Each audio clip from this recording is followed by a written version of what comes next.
Hi, I'm Nina Resplandor And I'm Fern Sebastian. of Myriad Farms, and this is our story.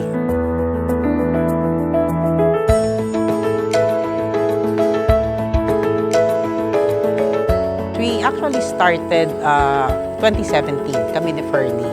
Before 2017, we used to stay sa Makati. Kami ni Fern, laki ng adjustment talaga namin, especially nung lumipat kami from the city. Dito maaga kami natutulog. Si Fernie, iba yung kanyang field. Construction siya kasi interior designer siya by profession. Ako naman, management consultant ako. So most of the time, nasa abroad ako. Bihira talaga ako dito sa Philippines. So malaking adjustment yon para sa aming dalawa. Una, meron kaming concern, kakayanin ba natin? And glad to say, masaya kaming sabihin na oo, kaya namin, kinaya namin. Lalo last time kasi medyo nag-araw-araw, nakapos ilang mahaba. Okay, like I mentioned, kasi nakakatuwa dahil ang dami naming training participants talaga who were very positive and open sila. Sabi ko nga, sinasabi ko sa kanila, hindi naman ako rice expert talaga. Kayo talaga yung expert kasi you have been in the industry for so long. Ang dito lang kami to enhance lang yung inyong skills, kung ano pa yung mga nalalaman ninyo. Baka pwede pa nating improve, meron tayong areas for improvement na makukuha nyo dito sa training. And nakakatuwa kasi especially when they're doing hands-on sa mga machines, yung mga babae unang-unang sumasampa sa mga makina yan, kaya sa mga lalaki. Excited sila. And natutuwa sila sa MOWET, natutuwa sila sa LCC. So nakakatuwa talaga. Nakakataba ng puso especially. Even now, may mga estudyante pa kami nagte-text sa akin, tumatawag, ma'am, paano ba to? Ganto, ganto. Tatanong sila kung paano pa nila mai-improve yung kanilang ano. So sa akin lang naman, inaano ko na lang, ano bang naging result? O ganto na lang gagawin mo dyan.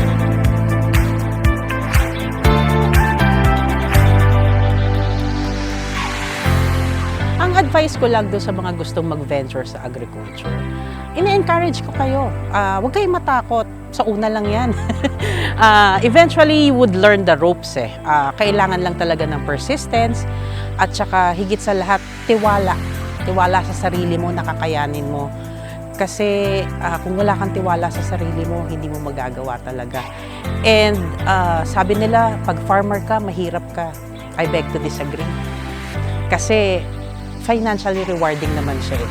Not just financially, health-wise, rewarding din siya, especially if you would practice natural farming or organic farming. Kasi healthier na yung kakainin mo, mas nutritious pa siya, alam mo yung pagkain mo malinis.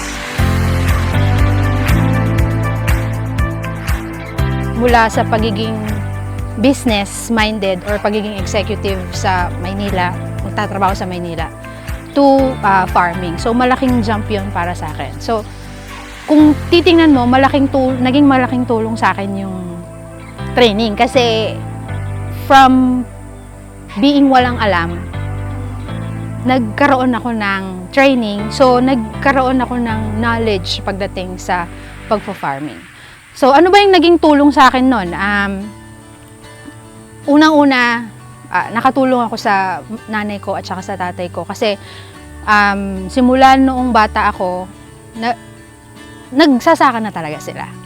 So, yung typical na bata na nag-graduate, tapos napunta ng Manila, tapos ngayon, nag-transfer sa pagiging magsasaka, isa siya sa mga yung training na yon ang naging instrumento para mas lalo akong maging involved pagdating sa pagsasaka at pagtulong sa pamilya.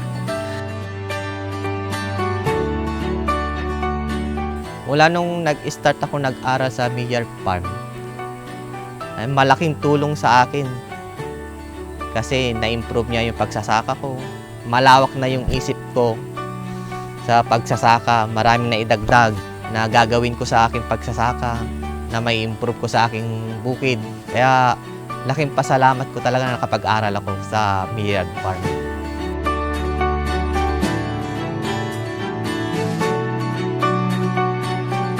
Kami sa Myriad Farms, unang-una gusto namin magpasalamat sa lahat ng mga government agencies na nakatulong namin.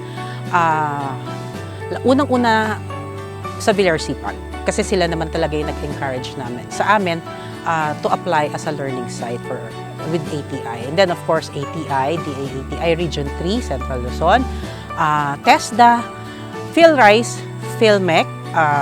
Malaking-malaki ang pasasalamat namin sa mga ahensya ng pamahalaan na yan. Kasi napakalaki ng naitutulong nila, hindi lamang sa amin personal bilang magsasaka, kundi para sa lahat ng mga lokal na farmers dito sa ating bansa. Napaka-importante ng mga trainings na ibinabahagi ng mga nabanggit kong ahensya ng pamahalaan. Kasi dun sa pamamagitan ng mga trainings na yon, natututunan namin kung paano namin papamahalaan ng tama yung aming pagsasaka, lalong-lalo na sa palay. Hindi lamang sa palay, kundi maging sa paggugulay din namin, pati sa pamamahala din namin ng aming mga alagang hayop. Ang nakakatuwa kasi yung mga natutunan namin na ibabahagi namin sa aming lokal na komunidad. So malaking bagay yon para sa mga local farmers. Kasi sinasabi nga nila, ang tagal na nilang nagsasaka, pero yung mga naririnig nila, yung mga naituturo namin sa kanila, parang nagbumukhang bago para sa kanila. Kasi sa tagal nakasanayan na nila, yun yung sistema nila. So hindi na nila napapansin, may mali pala dun sa sistema nila na dapat nilang baguhin.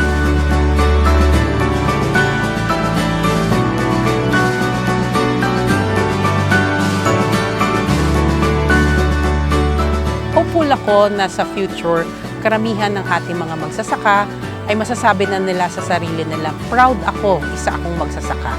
Napapakain ko ang pamilya ko, kumikita ako.